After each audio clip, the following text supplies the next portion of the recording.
Шығыстану факультетінен келіп отыр. Шығыстану факультетінен бірнеше оқытушылар, профессорлар келіп отыр. Солардың бірі де бірегейі тарих ғылымдары докторы Нәбила Мұхамедханова.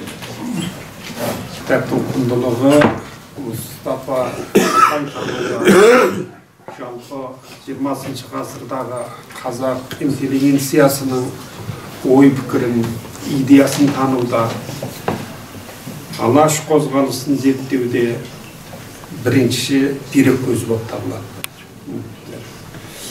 Енді Әбдуақып Қара өзіміздің ініміз қазақтар жөнінде, қазақ тұлғалары жөнінде шетелде жатқан деректеріміз әлі көп. Ал енді Әбдуақып Қараны менің ең жақсы ұнататыным, қайсем Қазақстан үшін қызмет етем деп жүрген азаматтың бірі.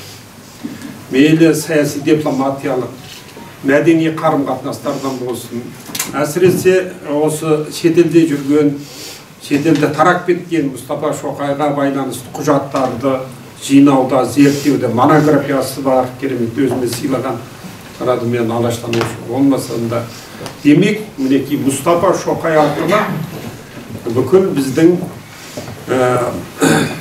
20 ғасырда басындағы тұлғаларымызды тануға бұл жерде деректік құжаттық негізді бізге әкеп үлесін қосып отыр. Ал енді Мұстафа Шоқай біз тек қана ол қазақтың тарихи тұлғасы, алаш лидерлерінің бірі деп қарамауымыз керек. Ол әлемдік тұлға. Әлемдік тұлға. Сол кезде 20 ғасырда әлемдік әрбір ұлттың көсемдеріменен иық тірестіретін, ойшылдарыменен салыстыруға болатын тұлға. Ал ол қандай тұлғаны негіздейміз? Мінекей бүгінгі осы сияқты құжат негізінен негіздейміз. Сондықтан бұл еңбек Қазақстанның тарих ғылымына, әсіресе мынау тарихи құжаттарға қосылған сүбелі еңбек деп танимын. Бұл еңбектің әлі пайдалану құндылығы өте жоғары, оқылады, зерттеледі.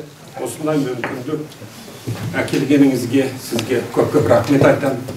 Ісіңізге сәттілік тілеймін. Онда қазір